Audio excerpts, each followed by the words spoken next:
So here's a question for you. Would you benefit from ongoing support to improve your bottom line and ultimately help you master the business of practice ownership? Tracy International offers you a proven, impeccably designed method to scale your practice while preserving your most precious assets, your time and energy. We blend executive leadership with business coaching and consulting to bring you what you need most to help you become an agile, entrepreneurial CEO while serving your patients with the utmost attention to their care. You receive individualized coaching and support from me and our professional team, providing the best of executive leadership and business consulting to grow your practice without you working more. Schedule your complimentary 45-minute practice assessment call at tracycherpesky.com/coaching-benefits. Welcome to Thriving Practice. I'm your host, Tracy Cherpesky, and I can't wait to introduce you to our incredible guests and to share business tips and strategies that will help make your life easier and support you in becoming the exquisitely fulfilled CEO you're meant to be. I am on a mission to help practice owners take back one day per week for the rest of their careers so they can focus on healing their patients and falling back in love with their practice. Join us to learn how you can grow your practice while focusing on doing what you love most, taking excellent care of your patients. You'll want to take notes, so let's go. Guess what? I don't believe in work-life balance. I also have serious doubts about the updated version of this unachievable and unsupported, at least in the US, version of work-life balance, which is now called work-life integration. I take issue with both of these ideas for a number of reasons, and I'll dig into that shortly. Before I do, though, I want to share with you that we are preparing to celebrate our 100th episode in a couple of weeks, and I couldn't be more proud of my team and myself for getting this far. I am grateful for all of the incredible guests we've had over these past nearly 2.5 years. It's humbling to have all these opportunities to spend time with our guests, to learn from their wisdom and share it with you, our listeners. I'm also grateful for you. Thank you for tuning in and for your support. It means a lot to me, as sometimes podcasting can feel a little bit like screaming into the void. Over this time, we have watched our stats with wonder and awe as our episodes have been downloaded across the globe and our growth has been organic and steady. We love the opportunity to bring you high-quality, evergreen content from top-notch guests and from our own team here at Tracy International. Be sure to subscribe so you don't miss out on the celebration and the special 100th episode we have planned for you. Now, let's talk about why the relentless pursuit of equilibrium or work-life balance or work-life integration is holding you back in life and work. First, definitions. Work-life balance, according to the research by Greenhouse and colleagues, is defined as the extent to which an individual is equally engaged in and equally satisfied with his, her, or their role and family role, work role and family role. This means that individuals should be able to manage their work responsibilities and their personal obligations in a way that allows them to have time and energy for both. Work-life integration, on the other hand, is a more holistic approach that recognizes that work and personal life are not separate, but rather interdependent aspects of an individual's overall well-being. Work-life integration recognizes that both work and personal life can and should support each other, and that individuals should be able to seamlessly integrate work and personal obligations as needed. This might involve using technology to work remotely or arranging flexible work hours that allow for family or personal obligations. Now, the reason I take issue with both of these may seem simplistic on the surface, but stay with me because maybe those ideas, particularly work-life integration, work in the corporate world. In fact, when I was doing research for this episode to back up my claims and to get a clearer idea of this relatively new concept of work-life integration, I was pretty disappointed in what I found, with the exception of a study I read by Harvard Business Review. I am not ashamed to tell you that I fully expected to dislike and resist what HBR had to say about work-life balance, but I was pleasantly surprised. I'll share why shortly. So here's why I was disappointed in what I found in terms of resources and research for work-life balance. I searched every combination I could think of to find research specific to medical and dental providers and work-life balance or integration, and even more specifically for practice owners. There is precious little data in general about you, my awesome people.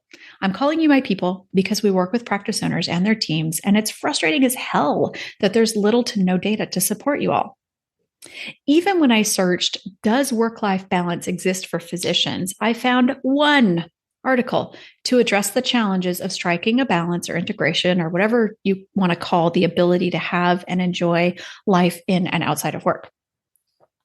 Even more frustrating, the tips and suggestions provided are shallow at best.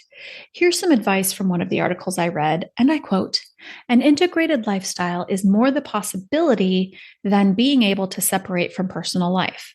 Instead of balance, we need to strive for a better blend," end quote. What does that even mean? I mean, for the practice owner, what does a better blend really look like? Where's the line? How are you supposed to know if you're striking a balance or integrating or whatever you want to call that? Other resources I found used phrases like set boundaries, prioritize your time, take breaks, practice self care. And yet, there's so little written to show what that looks like, let alone how to implement it. I don't know. I just feel like we could do better, particularly for you, the practice owner. From what our clients tell us, the research we've tried to do, and the general lack of comprehensive data and support for practice owners, all I can say is this: I see you. I know you're pathetically undersupported and under-resourced, and I want you to know that we are doing something about it. We are on a mission to help practice leaders decrease the chaos, buy back their time, and improve their profitability so they can become the exquisitely fulfilled provider CEO they're meant to be. In spite of my frustration on your behalf, I plowed through some articles, research, and other information to try to get a better understanding of why the idea of work-life balance is so elusive, especially for practice owners. I'll tell you, with the exception of the one article I found about physicians, most of what I found is really geared toward the corporate world. And now I can say that I know the source of my frustration. If most of the research about trying to have a fulfilled career and life is geared toward folks working in the corporate world, that leaves a whole lot of others out of the picture. Say, for example, people who don't have desk jobs, folks who are working in skilled labor, and of course, the entire medical and healthcare communities. And then you're even more the redheaded stepchild of the data gathering world, because even though a little over 49% of medical providers work in private practices, the research just doesn't seem to take you into account. It also doesn't differentiate between working in and owning a private practice. If you're not, though, because I've got you. I'm not going to spend a ton of time trying to dismantle the foundation of the work-life dichotomy, but I will say even Fortune magazine says that work-life balance is a generational illusion. It says that it's always been misleading and that we need to move beyond the notion that work is simply the thing we do for a paycheck and life is merely the momentary reprieves showing up at the office. It goes on to say that work, when it engages us, is life-affirming. This is the key for our clients. Their life's work is a mission rather than simply a job. So the image that the word balance provides is one of equilibrium, like those old-fashioned rocker balance scales. And if you're working a full schedule at the practice that you own and lead, I guarantee that you're never going to be in equilibrium. And even if you're not actively pursuing that, the image is likely in your mind. It's certainly in mine. And trying to find a balance is on every single one of our clients' minds. I am so tempted to jump into solutions since I'm wired up and trained as a fixer, but I'm resisting the urge so I can provide a robust picture for you. The notion of work-life balance will need to continue to evolve for sure, because even as the Fortune article pointed out, people ultimately want autonomy and control over their lives so they can make meaningful decisions about the work they do. Thinking about the concept of work and how we've been conditioned to work, particularly in the US, it's important to look outside of our bubble and learn from other parts of the world where happiness scores are higher, mental and physical health outcomes are better, and labor laws are favorable to workers. In Europe, labor laws envisage no more than 48 hours a week at work, indicating that beyond this, labor is both unhealthy and relatively unproductive.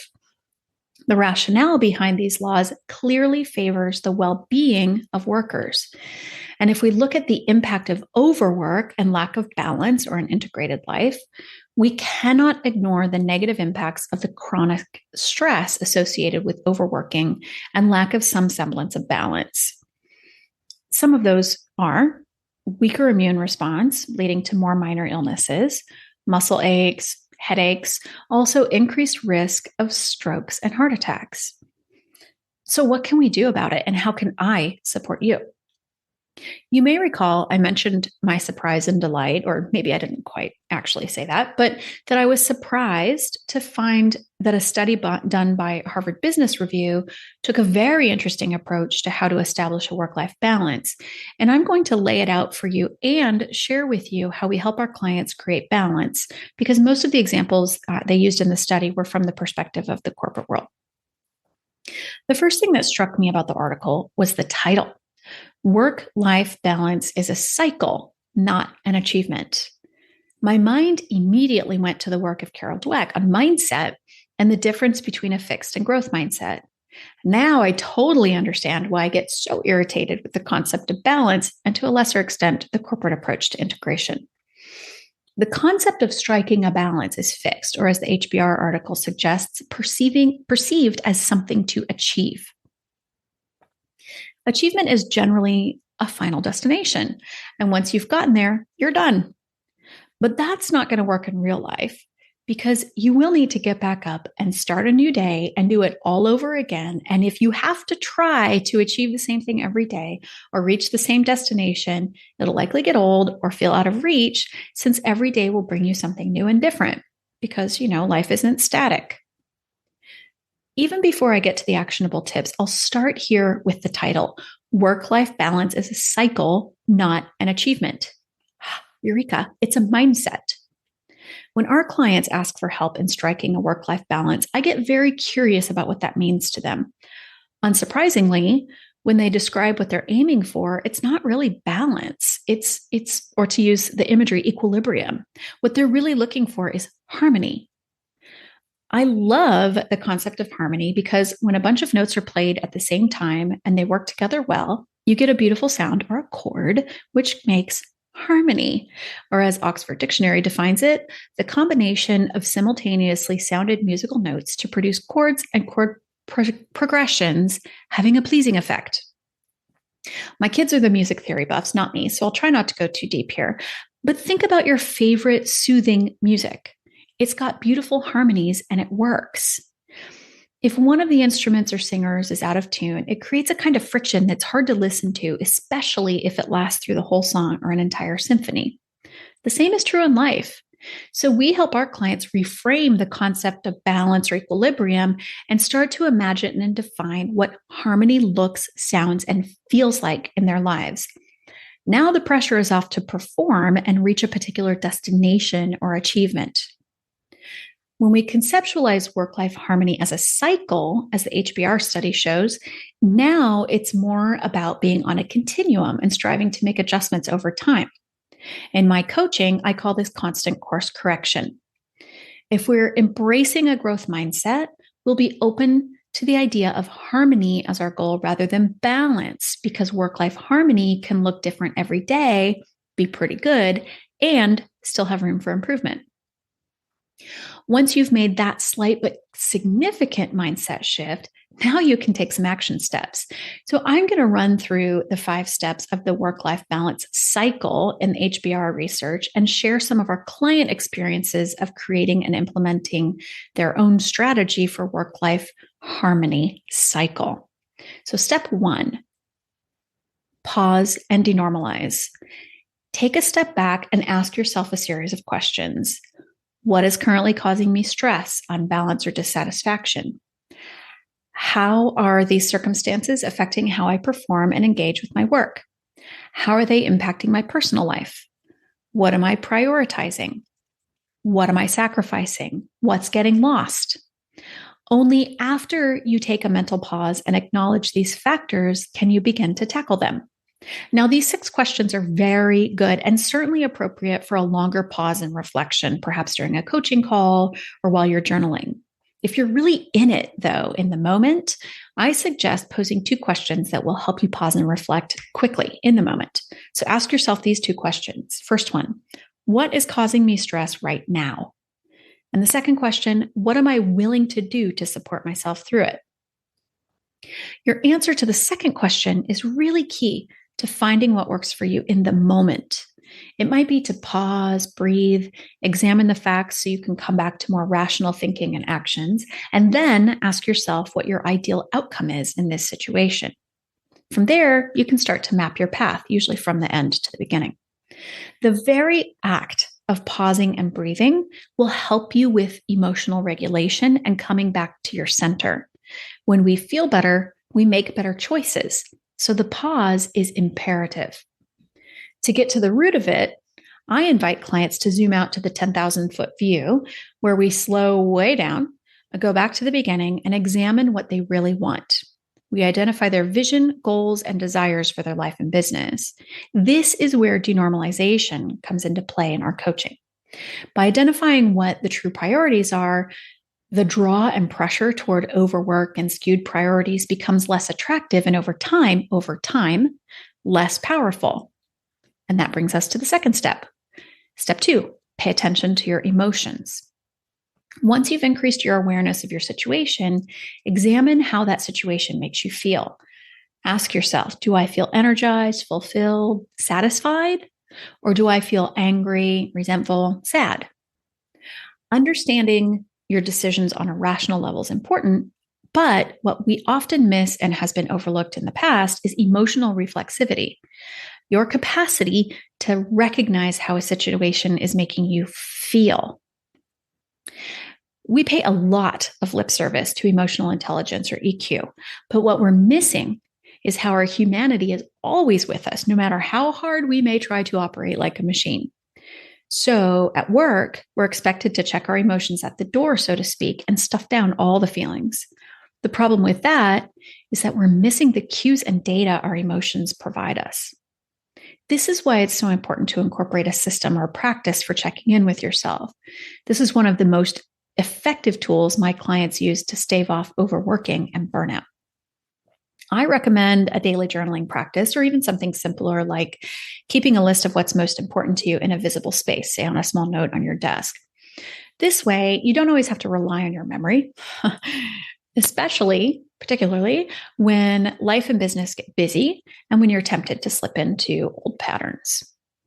The third step often feels like a big challenge to our clients because to them, everything feels like a priority, and it can be hard to distinguish where their priorities land in terms of importance. So step 3 is to reprioritize. Increasing your cognitive and emotional awareness gives you the tools you need to put things into perspective and determine how your priorities need to be adjusted. The interviewees in the HBR study that described a more positive work-life balance intentionally reprioritized how they spent their time in a way that lined up with their true priorities. When our clients begin their work with us, we start with a longer strategy session where we explore 8 areas of life and business to get a feel for where they're at now and how they'd like to improve or expand in each area. We choose 2 to 3 areas to focus on to set their vision and identify their goals. What's amazing is even if we focus only on 2 to 3 areas to start, the spillover effect touches every area of their lives and business. When you get crystal clear about your vision and goals, you can shift your focus and attention to a few key areas, and it becomes easier to navigate boundaries and priorities, and ultimately frees up your time and brain space. One of our clients, a practice owner and clinician, was really struggling with finding the right balance or creating harmony, both at work and at home. We started, as always, by slowing way down and zooming out to the 10,000-foot view to get clear about all of the things she wants to achieve personally and professionally. From there, we dug a little deeper to discover where there might be conflicting priorities. She came to understand that the load she was carrying as the CEO and a provider was way too much to carry for one person. We came up with a plan for her to scale back her clinical hours to focus only on forensic and high profile cases, so her billable hours would contribute to the bottom line, and she could then focus more of her time and energy on mentoring, supervising, and supporting her team of providers, technologists, and administrators. It also became very clear that it was time to bring in a partner to the practice so she could scale back further and shift more of her time and focus to her home life while still keeping an eye to her retirement in the next 7 to 10 years. It took some doing, and there were some challenges, but over the course of a few months, she started to feel more at ease and reported a sense of harmony at work and home, and overall was feeling more optimistic and content. Step 4, consider your alternatives, continues the cycle of regular reevaluation and improvement. Before jumping into solutions, spend some time reflecting on the aspects of your work and life that could be different in order to better align with your priorities. Are there components of your work that you'd like to see changed? How much time would you like to spend with your family or on hobbies, for example? For our clients, this is where the concept of work-life harmony starts to really take shape. One of our clients, a psychotherapist, recently shared that he noticed he has about a 6-week period of time when he can focus intensely on growth activities, projects, or learning a new skill set. Then it takes him a few weeks to recover because he's gone all out in those 6 weeks. On top of that, he runs his telehealth practice from his home office, so it can be challenging to turn off work and switch gears to home life. I honed in on the 6-week time frame and suggested there may be a way to game his energy cycles so he can get in front of the post 6-week sprint doldrums. Guess what we talked about first? His highest priorities. Through a series of open-ended questions, we worked out that he could set timeframes for sprint and rest cycles in shorter increments so he wouldn't exhaust himself, and also to help him stay on track to achieve his goals. Now, this client has a framework he can apply to every initiative he commits to, and he can keep himself honest and out of overthinking or analysis paralysis and overworking because he has a time frame that acts as a deadline. It's a simple way to help him stay focused while honoring his need for rest and heading off the cycle of exertion depletion. Okay, so this is all very interesting, and it's easy to say, right? So how do we bring to life the steps of this cycle of work-life balance, or my preferred word, harmony? The 5th step in the cycle is implement changes. Once you've recognized your priorities and carefully considered the options that could help you improve, now it's time to take action. But based on the research, HBR suggests making public changes, such as explicitly shifting your team's expectations, and to make private expectations like self-imposing boundaries, such as choosing not to work on evenings, weekends, or holidays, and then sticking to that decision. I'll share a client story to expand on the HBR study findings simply due to the nature of the interviewees who all work in some kind of corporate office setting. One of our clients, a chiropractor and regenerative medicine specialist, came to us exhausted, on the brink of burnout, and considering selling his practice just so he could start eating lunch again and leave work on time to pick up his young children from childcare. He found himself catching up on paperwork and administrative tasks on weekends and during holidays when he could have been relaxing and enjoying time with his family or doing anything other than work. To say the least, his life and work were out of harmony. He was struggling with prioritizing tasks and had been holding back on hiring a full-time office manager. His practice was relatively new, less than 2 years, and he was concerned about cash flow and being responsible to pay another person's full-time salary. Understandable, right? This is all understandable. Well, guess what we did? We slowed down and got very clear about what's most important to him in his business and his life. We took a look at his schedule, the length of his patient waiting list, and whether he would be able to make adjustments to see these patients or if he would need to bring in another provider to carry the load. At that time, he didn't feel ready to bring in another provider. When we combed over his numbers, looked closely at his schedule, and got very honest about how much time he was spending on tasks that an administrative professional could handle more efficiently and would probably enjoy more than he did, he saw big gaps in his schedule that would be easy to fill if he had a full-time admin person. Hiring that person was a big step. Obviously, the first step was getting clear about priorities and his vision and goals and making sure the numbers made sense. Once the office manager was hired and trained, my client was able to make small adjustments to his schedule and started to see more patients without working more hours or exhausting himself. Oh, he also started eating lunch at a regular time every day for the first time in almost 2 years and started taking half of Fridays for research and studies and the other half for special time with his young family. During the 3 months it took to hire the full-time admin and make adjustments to his schedule, he increased his revenues by 40%.